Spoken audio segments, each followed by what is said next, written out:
Hey everyone, it's Amy from Crimson Creations Company, and today I'm going to be showing you how to apply our sublimation transfers to your t-shirts. Alright, so what you're going to need is some butcher paper. You can get a large roll at Sam's. This is what it looks like. You can also get it on Amazon. I purchased the large roll from Amazon, from my local Sam's Club. It is about $20 or $25, I think, but it's a lot.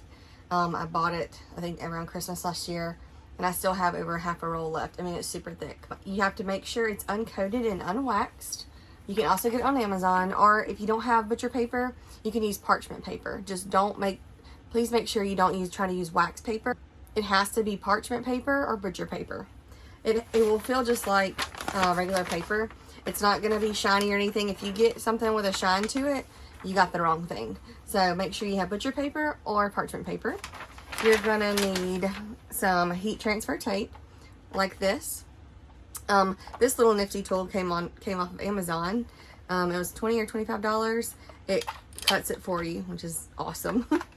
And our sublimation transfers from Crimson Creations Company, and a lint roller. The purpose of the lint roller is there's like dust particles and everything like that on these shirts. So I got this specific shirt from Walmart.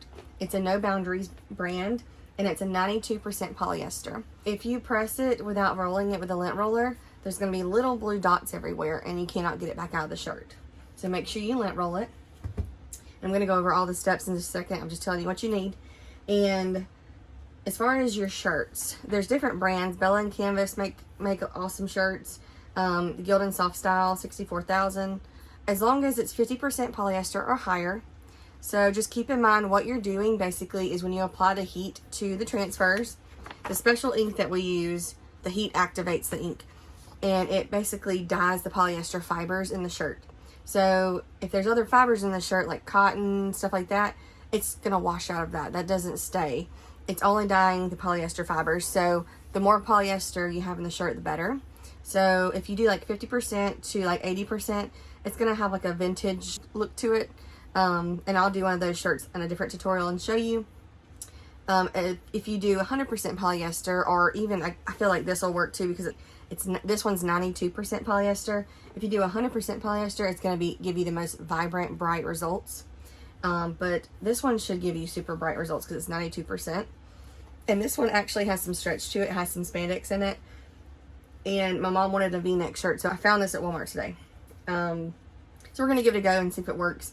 It should be a good shirt to sub on because it is 92% polyester. We're going to put down, I already have it set up here, but what we're going to do is always make sure you put a piece of butcher paper down first on your heat press. This is just going to protect the padding from any ink to bleed on your pad on your heat press. You don't want to mess your heat press up. And you can always change these out. I usually change them out once I see a little bit of ink on them. I'll go ahead and toss it and put a new piece down. And then we have our shirt here.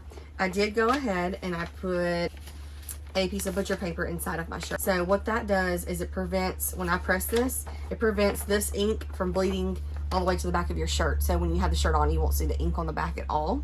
It'll catch any ink that happens to bleed through if it does bleed through.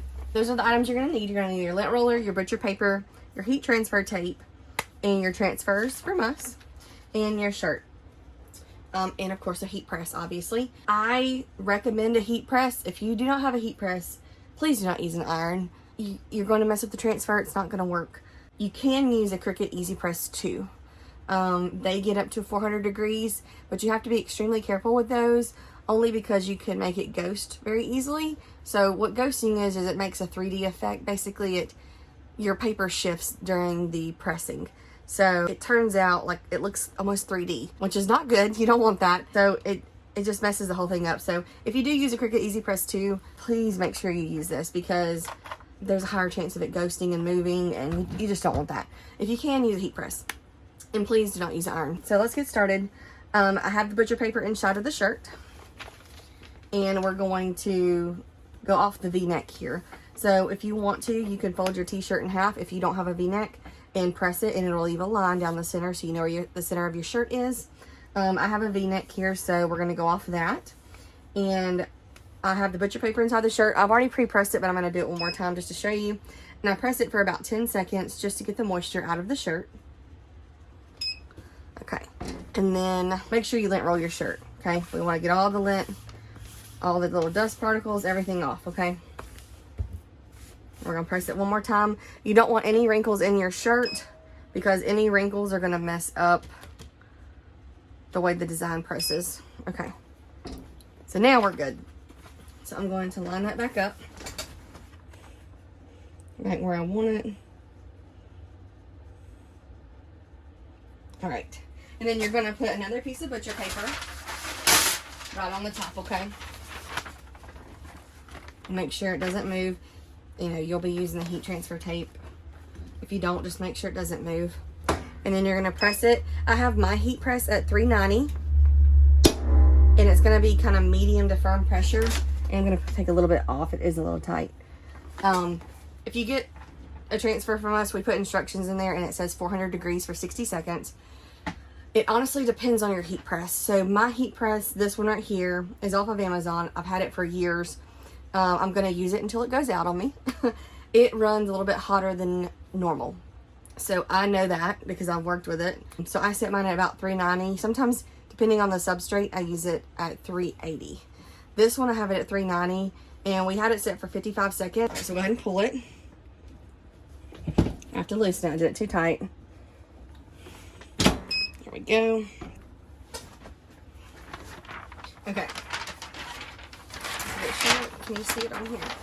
Maybe you can see it a little bit. So on the instructions I send you, I always say to toss this piece of paper. If you don't see ink on it, you can reuse it. You can kind of see light outline here. I don't want a chance messing up another shirt by putting this piece of paper on it. So I just toss it and get a new piece of paper. And you can kind of, I mean, you can already tell it's going to be pretty. Wow, that's super bright. Okay. So another thing I didn't mention is I double check every single transfer that leaves my house coming to your house when you buy from Crimson Creations Company to make sure that no ink is on the outside of the paper. So yours will not be cut like this when you receive it from me. It'll be a standard, you know, square sheet. I double check for you before I send it to you to make sure there's no ink on the sides. It's honestly up to you if you want to tear it. Some people tear around the edges to get a jagged look, to where it doesn't make a line. I actually cut mine with the scissors just to be safe, but I always check them before I send them to you. But if you want to get in the habit, just trim the edges around just in case there is some ink that we can't see visually. I don't want your shirts to mess up. So always get in the habit of trimming around the design to cut the edges off, just in case there is a little dot of ink or anything there that will mess up your shirt. Because say there was a little piece of ink on it and you did press it and there'd be like a black stain here from the ink, you can't remove that and you don't want to mess your shirt up. So it's best to just trim around it. So you can see how much ink came off this paper. I don't advise using this again. If you did use this again, it's not going to be as vibrant at all. There's not going to be much ink to come off of this because there's not much left. Our transfers are a one-time use. I only guarantee them if you use them one time. Don't use them twice. So that's up to you, but I don't guarantee them if you use them more than once, more than one press. So you see how bright this is? So you can kind of see little lines around there. So what you can do is take your lint roller and kind of go around the edges while it's still hot, and it lifts those little lines from the outside of the paper a little bit. And that'll sometimes usually come out too when you wash it. But that's awesome. That's all done. So these are actually really wonderful shirts. This was a $5 shirt from Walmart. It's a no boundary shirt. Let me take this out and show you. So that turned out amazing, guys. Look at the quality of that. Like, it's super, super, super bright. And this is on a 92% polyester shirt. So you're gonna get that bright vividness as long as you use 80% or higher, honestly. If you go down to 50%, really 50% to 80%, or even, 50% to 70%, 75% in there, you're going to get like a vintagey look. It's kind of like this shirt I have on. It's kind of hard to tell, but I'm not turning the camera around. But this is a bright white shirt, and it's 92% polyester, and you can see how pretty that is. It's super cute. So also, like I said before in the beginning of the video, Keep in mind, you do want white or light gray for best results, only because Sublimation does not print white. So like these stars and the stripe part here that's white, that is not white ink. Sublimation does not print white ink at all. So if my shirt was pink, those stars would be pink right now. But because my shirt's white, they turned out white. I hope that makes sense. But that's all. That's super easy. If you have any questions before you apply your transfer, just shoot me a message on Etsy. Say, hey, you know, I watched your video. I still have a question. Please do not press your transfers if you have a question. Please always message me before you press them. I try to respond immediately because I always keep my phone on me. But if you have any questions before you press them and mess your shirt up, please message me. I will get back with you like as soon as I can. My directions are pretty detailed, and I'm making this video just so it's kind of more of like for visual learners, because I myself am a visual learner. Just so it's a little bit easier. So if you like this video, guys, please give me a big thumbs up, hit that subscribe button, and ring that bell notification. That way, every time I upload new videos, you're going to get notified. We're going to be doing a lot more videos with sublimation since I run a sublimation shop.